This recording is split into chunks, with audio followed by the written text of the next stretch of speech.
High, good morning. আশা করি তোমরা সবাই ভালো আছো। তোমাদের ফিফথ সেমিস্টারের ক্লাস কন্টিনিউ হবে। আমরা কৃষক আন্দোলন পড়ছি ব্রিটিশ উপনিবেশ শাসনকালে ভারতবর্ষের বিভিন্ন প্রান্তে। আজকের টপিক তোমাদের দাক্ষিণাত্য হাঙ্গামা। তোমাদের সিলেবাসে আছে ডেকান রায়ট। এই দাক্ষিণাত্য হাঙ্গামার আজকে যে বিষয়গুলো আমরা পড়বো, এটি কবে হয়েছিল, কোথায় হয়েছিল, এর কারণগুলো কি ছিল, এবং এর এর যে আউটকাম যেটা এসেছিল, মানে মানে এর ঘটনাটার পর সেটা কি ছিল। তো আজ हम लोग डेक्कन राइट के बारे में पढ़ने वाले हैं। তো শুরু করা যাক। প্রথমেই বলে দিই তোমাদের দাক্ষিণাত্য হাঙ্গামা বা দক্ষিণের কৃষক আন্দোলন কাকে বলে। মনে রাখবে, মহারাষ্ট্রের পুনা এবং আহমেদনগর, পুনা এবং আহমেদনগর এই দুই ডিস্ট্রিক্ট, দুই এলাকাতে মহারাষ্ট্রের 1875 সালে ওখানকার যারা তুলো চাষিরা ছিলেন তারা মহাজনদের বিরুদ্ধে যে আন্দোলন করেছিলেন, যে হাঙ্গামা করেছিলেন, সেটাই দাক্ষিণাত্য হাঙ্গামা नामे परिचित। तो 1875 में जो महाजन, जिसका नाम डेक्कन में बोला जाता है साहूकार, तो साहूकार, तो इसके विरुद्ध, इन लोगों के विरुद्ध वहाँ का जो कॉटन फार्मर्स थे जो आंदोलन किए थे, उनका ही नाम है डेक्कन रायट। যেহেতু মহারাষ্ট্র এই অঞ্চলটাকে ডেকান অঞ্চল বলা হচ্ছে, যার জন্য একে ডেকান বা দাক্ষিণাত্য হাঙ্গামা বলা। এবার আমরা দেখে নিই কারণ। প্রেক্ষাপটটা একটু ভালো করে দেখে নিই, তাহলে কারণটা বুঝতে পারবো। আমরা সবাই জানি যে বাংলা, বিহার, উড়িষ্যায় এই তিন জায়গাতে চিরস্থায়ী বন্দোবস্ত প্রবর্তন ছিল, এবং চিরস্থায়ী বন্দোবস্তে ওখানে যে সরকারি যে সিস্টেম ছিল সেটা হচ্ছে যে আমরা জানি চিরস্থায়ী বন্দোবস্তে সরকারের খাজনা বৃদ্ধি করার কোনো অপশন ছিল না, এবং সরকার সেটা ঠকেছিলেন, মানে আমাদের ইস্ট ইন্ডিয়া কোম্পানি। তো যার জন্য দক্ষিণ ভারতে আমরা সবাই জানি যে রায়তরি বন্দোবস্ত চালু করেছিলেন, মানে কৃষকদের সঙ্গে সরাসরি সরকার ট্যাক্স নেবেন, এটাই ঠিক করা হয়েছিল। এবং ওখানে যদি অপশনগুলো আমরা পুনরায় মনে করতে পারি, তোমাদের তো ক্লাস হয়েছে যে সেখানে সরকার বলে দিচ্ছেন যে তারা যখন খুশি ট্যাক্স বাড়ানোর অপশন রেখেছিলেন। এক নম্বর কথা, মানে বাড়ানো, তাদের কাছে রাস্তা খুলে রাখা হয়েছিল। 2 নম্বর হচ্ছে ট্যাক্স যদি শোধ করতে না পারে কৃষকরা, তাহলে তার জমিকে নিলামে তুলে দেওয়া হবে, এটা কিন্তু অপশনে রাখা হয়েছিল। তো ঠিক আছে, মুম্বাই এবং মাদ্রাজ প্রদেশে এই রায়তরি বন্দোবস্ত প্রবর্তন করা হয়েছিল। এখন যে এই যে রায়তরি বন্দোবস্তের প্রবর্তনের ফলে সরকারি খাজনার হার তো প্রচুর বড় ছিল, তো সেখানে এই যে সমস্যার সূত্রপাত হলো এই জায়গাটাতে কেন্দ্র করে, যে এই যে খাজনা মানে বৃদ্ধির রাস্তা থেকেই এই বিদ্রোহের সূত্রপাত। এবার আমরা দেখব কি কি কারণে ওই যে মানে মহারাষ্ট্রের ওই সমস্ত কৃষকরা তারা মহাজনদের বিরুদ্ধে বিদ্রোহ করছেন। আচ্ছা, তোমাদের আমি বলে দিই যে জমিদার আর মহাজনের মধ্যে পার্থক্যটা तुम लोगों को पहले जमींदार और कौन है और महाजन कौन है ये जानना बहुत जरूरी है। জমিদার মহাজনদের মধ্যে পার্থক্য তোমাদের জানা উচিত, যদিও তোমরা জানো তাও আর একবার বলে নিই। সেটা হচ্ছে, জমিদার মানে হচ্ছে যে সরকারিভাবে যারা জমিদারির অধিকার পাচ্ছেন তারা হচ্ছেন জমিদার, लैंडलॉर्ड्स जिसको हम लोग बोलते हैं। और दूसरी बात है महाजन, जिसको हम बोलते हैं कि जो सूद दे के पैसा उधार में देते थे उस जमाने में, तो उनको महाजन बोला जाता। সুদ দিয়ে যারা টাকা ধার দেন গ্রাম লেভেলে এরকম লোক পাওয়া যায়, তাদেরকে মহাজন বলা হয়। প্রথম কারণ, সরকারি উচ্চ হারে খাজনা বৃদ্ধি। দাক্ষিণাত্য হাঙ্গামার ফার্স্ট কজ কিরকম, আমি কিছুক্ষণ আগেই তোমাদের বললাম যে বোম্বাই এবং মাদ্রাজ এবং এই প্রেসিডেন্সিতে সরকার অত্যন্ত উচ্চ হারে খাজনা লাগিয়ে দিয়েছিল, এবং এই ব্যবস্থার প্রবর্তনের ফলে কি হয়েছিল, মানে কৃষকদের এতটা খাজনা তো দেওয়ার ক্ষমতা ছিল না, এবং সেই জন্য মানে এতটা রাজস্ব মেটাতে গিয়ে কৃষকদের অবস্থা অত্যন্ত ভয়ঙ্কর খারাপ হয়ে গেছে। অতিরিক্ত খাজনা সম্ভব ছিল না। আর আমরা দেখবো 1867-68 সালে ওখানে খরা হয়েছিল, এবং যার ফলে একে তো ট্যাক্সের চাপ, আর খরার জন্য ওদের পরিস্থিতি আরো খারাপ হয়ে গেছিল। অর্থাৎ উচ্চ হারে ট্যাক্স ফার্স্ট কারণ যে এত টাকা কর দেওয়া তাদের পক্ষে সম্ভব ছিল না, যতটা প্রোডাকশন হয় সেটা তাদের পক্ষে সম্ভব ছিল। ये नामुमकिन था वो टैक्स को मिटाना। তোমাদের বলে দিই, এই কৃষকরা কিন্তু ধান চাষী কৃষক নয়, এরা তুলো চাষ করতেন। মহারাষ্ট্রের ওই গুজরাটের ওই অঞ্চলটাতে কালো মৃত্তিকা পাওয়া যায়, যেটাকে রেগুর মৃত্তিকা বলছি আমরা। মানে কালো মৃত্তিকা হওয়ার কারণে ওখানে তো তুলো চাষে প্রোডাকশন আমরা বেশি হয়, ভূগোলে আমরা পড়েছি। তো সেই জন্য এরা হচ্ছেন সবাই তুলো চাষি, এবং সম্প্রদায়টার নাম হচ্ছে কুনবি চাষি। 2 নম্বর কারণ হচ্ছে যে সাউকারদের অত্যাচার। সাউকার বলতে মহাজন। মহারাষ্ট্রের এই অঞ্চলেতে কৃষকরা সরকারি খাজনা মেটানোর জন্য, তাদের তো প্রোডাকশন কম, সবটা তো সম্ভব নয়। ভারতবর্ষের মতো এত বড় দেশ যেখানে এত জমি রয়েছে এবং এত প্রাকৃতিক পরিবেশের বিভিন্নতা রয়েছে, इतना डिवीजन है हम लोग यहाँ पर, जियोग्राफिकल लोकेशंस, वेदर, इतना अलग अलग मिट्टी, इसके चलते हर जगह में एक तरह की प्रोडक्शन नहीं होता है, अभी भी नहीं होता है, उस जमाने में भी नहीं होता। যে কারণে কৃষকদের রাজস্ব আদায় করার জন্য এক ধরনের কর্মচারীকে সরকার নিয়োগ করতেন, সেই কর্মচারীরা নাম হচ্ছে পাটেল। ওকে, এটা মনে রাখবে, পাটেল।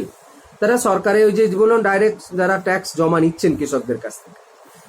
এখন এই পাটেলরা নিজেরা যখন ট্যাক্স আদায় করতে আসছেন, তখন কি বলতো, নিজেদের জন্য আলাদা কর, তারা আলাদা নানা ধরনের টাকা পয়সা জোর করে কৃষকদের কাছ থেকে নিচ্ছেন নিজেদের লাভের বেনিফিটের জন্য, পার্সোনাল বেनिफिट के लिए। ये पटेल जो है वो गवर्नमेंट ऑफिशियल है, वो अपने फार्मर से बहुत तरह की जबरदस्ती पैसे ले रहा है। তাহলে কৃষকরা দেখো দুই দিক দিয়ে সমস্যায় পড়েছে। একটা তো সমস্যা যেটা সরকারি খাজনা বৃদ্ধি, আর আরেকটা যেটা সমস্যা হচ্ছে এই যে পাটেলরা যারা যাচ্ছেন ট্যাক্স আদায় করতে, তারা কৃষকদের কাছ থেকে জবরদস্তি টাকা আদায় করছে, এক্সট্রা বেনিফিট তারা পকেটে রাখবেন বলে। এখন তোমাদের মনে প্রশ্ন আসতে পারে, তারা পুলিশের কাছে যাচ্ছে না কেন?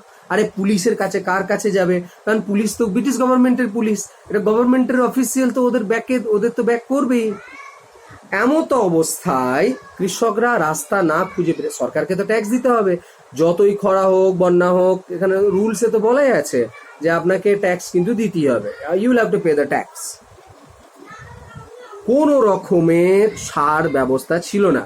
এবারে কি হচ্ছে, এই সমস্ত কৃষকরা ওই গ্রামগুলোতে এক ধরনের মানুষ ছিলেন যারা বেশি সুদে টাকা ধার দিতেন, কোনো কিছু জমি বা কোনো কিছু বন্ধক রেখে টাকা ধার দিতেন। সোনা দানা হতে পারে, সোনা রূপা গহনা গাটি হতে পারে, অথবা জমির দলিল হতে পারে।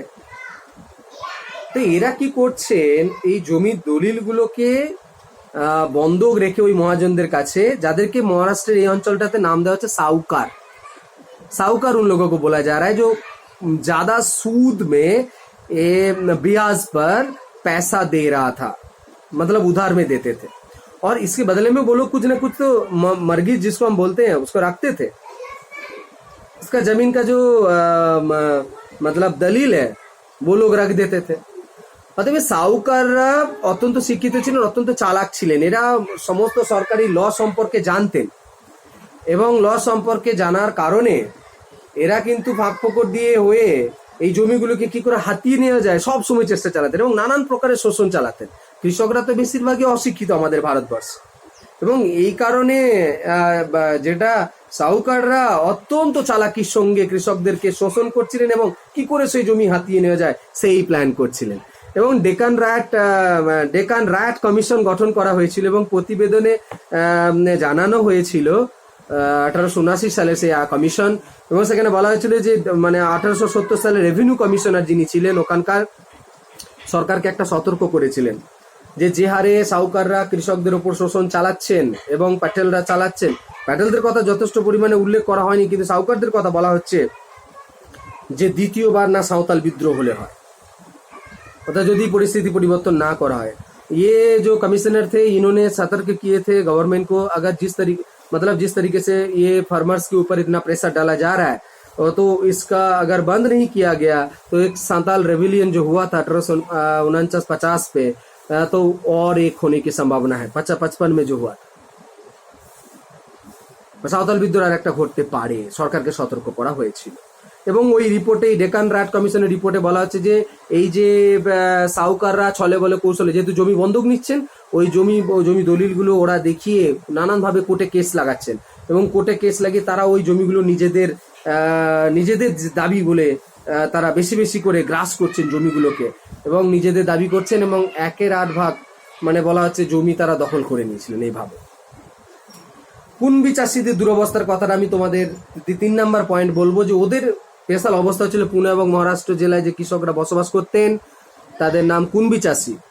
এখন এই কুনবি চাষি সম্প্রদায়দের অবস্থা সব থেকে শোচনীয় ছিল, কারণ সাউকার এরা তীব্র প্রতারণা করে এদের জমি সমস্ত কিছুকে কেড়ে নেওয়া হয়েছিল, এবং পুলিশ প্রশাসনের মানে যতবার তারা অভিযোগ জানিয়েছেন উল্টে তাদের উপরই কেস হয়েছিল।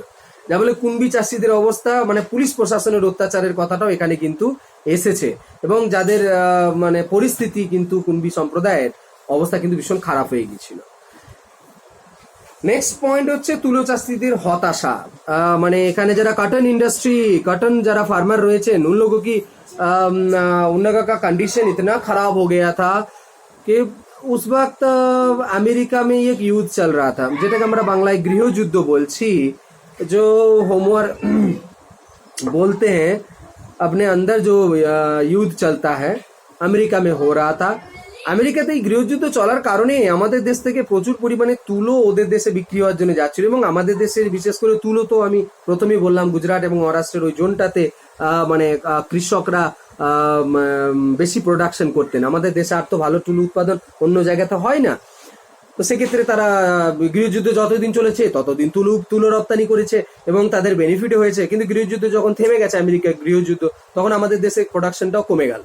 এবং কপালের কি দুর্গতি দেখো, 1867-68 সালে ওখানে গৃহযুদ্ধ শেষ হয়েছে, আমাদের মহারাষ্ট্র পুনা ওই অঞ্চলটাতে খরা দেখা দিয়েছে, যা বলে তাদের প্রোডাকশন নেই। এবং এই প্রোডাকশন না থাকার কারণে মানে প্রোডাকশন না থাকার কারণে যেটা বড় সমস্যা দেখা দিচ্ছে সেটা হচ্ছে যে প্রোডাকশনের মানে খাজনা তারা কি করে দেবেন, এবং খাজনা দেওয়া তো একটা অসম্ভব বিষয় তাদের কাছে, যার ফলে মানে তারা আরো চাপে পড়ছেন। আর একটা ঘটনা এই সময় ঘটছে, রেলপথ সম্প্রসারণ 1871 সালে বন্ধ হয়ে যায়, এবং তারা রেলের কর্মচারী শ্রমিক হিসেবেও কাজ করছিলেন। वहां पर रेल के worker as a rail worker वो लोग काम कर रहे थे, लेकिन 1871 पर वो रेल का जो लाइन बिछाने का जो काम था वो बंद हो गया था। तो इसलिए क्या हुआ देखो, एक प्रोडक्शन कम हो गया और एक सूखा पड़ गया और एक रेलवे का नौकरी भी उन लोगों के पास चला गया। तो इसके चलते क्या हो रहा था कि पूरी तरह से सिस्टम बिगड़ गया। তো এটা চলতে গিয়ে প্রচুর পরিমাণে খাজনা তাদের বাকি রয়ে গেল, এবং যার জন্য সরকারের ওখানে প্রভিশনেতে বলাই ছিল যে সরকার তাদের এই জমিতে নিলামে তুলবেন। সত্যি করে নিলামে তোলা হলো, এবং প্রচুর পরিমাণে জমি তারা মানে নিলামে চলে যাচ্ছেন এই জমি, এবং এই জমি চলে যাওয়ার কারণে তারা হতাশায় নিমজ্জিত হচ্ছেন। আর শেষ মুহূর্তে তাদের কাছে অপশন না থাকার জন্য তৈরি হচ্ছে বিদ্রোহ। কাদের বিরুদ্ধে? মহাজনদের বিরুদ্ধে। কেন? কারণ এই যে যখন সরকার জমি নিলাম করছে, এই জমিগুলো সব সাউকার মহাজনরাই আবার কিনছে, অর্থাৎ তাদের মেন রাগটা গিয়ে পড়লো মহাজনদের বিরুদ্ধে। শুরু হলো মহাজনদের বিরুদ্ধে দাক্ষিণাত্যে পুনা এবং আহমেদনগর এই জোনটাতে কৃষকদের আর হাঙ্গামা। একটা ঘটনা দিয়ে শুরু হচ্ছে 1874 সালে। সেই ঘটনা ওই অঞ্চলের তালুকটার নাম দেয় পুনা জেলার শিবুর তালুক, বইতে পাবে তোমরা। পুনা জেলার শিবুর তালুকের একজন মহাজন ছিলেন, সাউকার ছিলেন, যার নাম হচ্ছে বাবুরাম। এই কালুরাম একজন বাবুরাম দেশমুখ বলে একজন কৃষকের জমি দলিল নিয়ে রেখেছিলেন। এখন কৃষক তো সর্বশান্ত হয়ে পড়েছেন, এবং ঘটনাটা হচ্ছে যে লোক দিয়ে তিনি তার ওই জমিটাকে তো দখল করে নিয়েছেন আর বাড়িটাকেও ভেঙে দিয়েছেন। ভাবো, घर भी तोड़ दिए, मतलब टैक्स नहीं मिटा पा रहे हैं, टैक्स मतलब वो पैसा नहीं दे रहे हैं, इसके चलते उनको मतलब ये बाबूराम देशमुख इनको মানে ওনার কত বাকি ছিল জানো? 150 টাকা।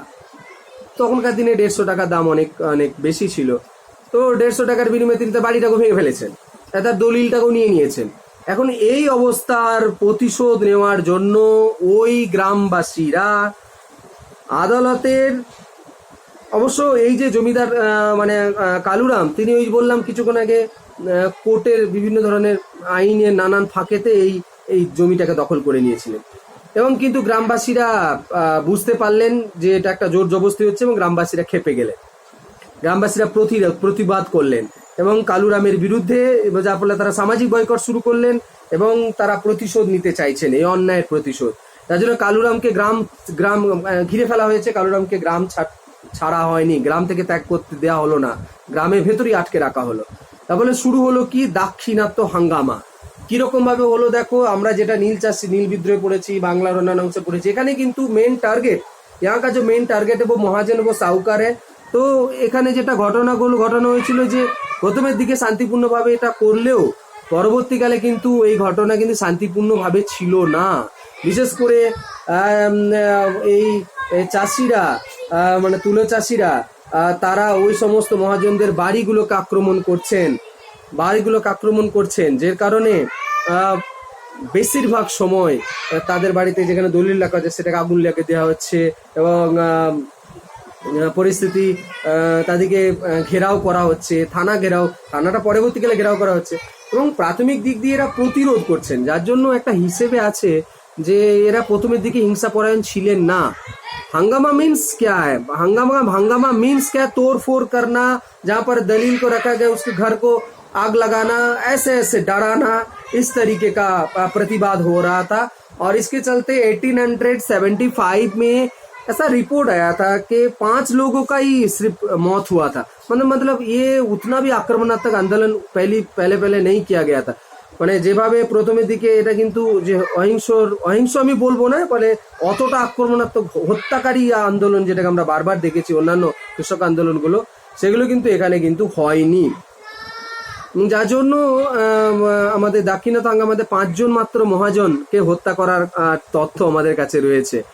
তো সাউকাররা সাউকারদের দলিলপত্রকে নষ্ট করে দিচ্ছেন।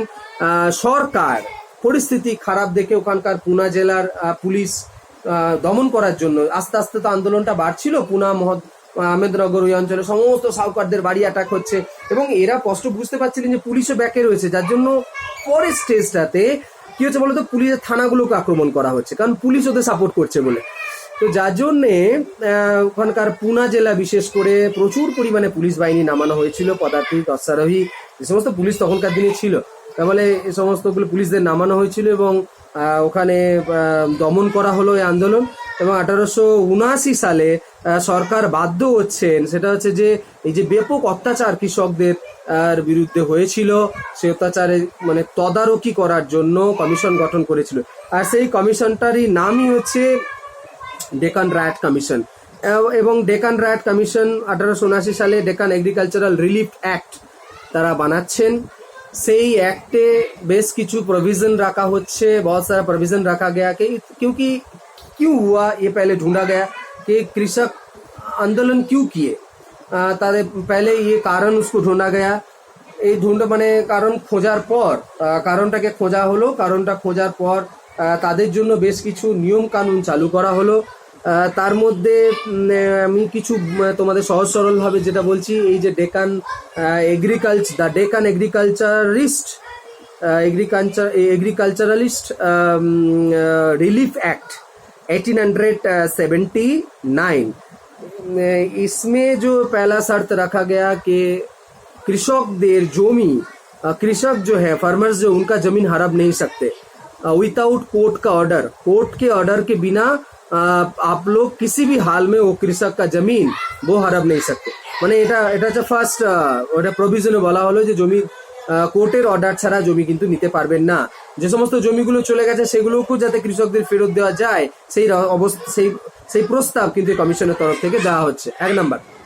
2 নাম্বার এবং একটা রেজিস্ট্রেশনের ব্যবস্থা করছে, রেজিস্ট্রার নিয়োগ করা হচ্ছে প্রত্যেক গ্রামগুলোতে, যে মহাজনদের কাছ থেকে কত টাকা নিচ্ছে, সরকারি ট্যাক্স কত, এই যে টোটাল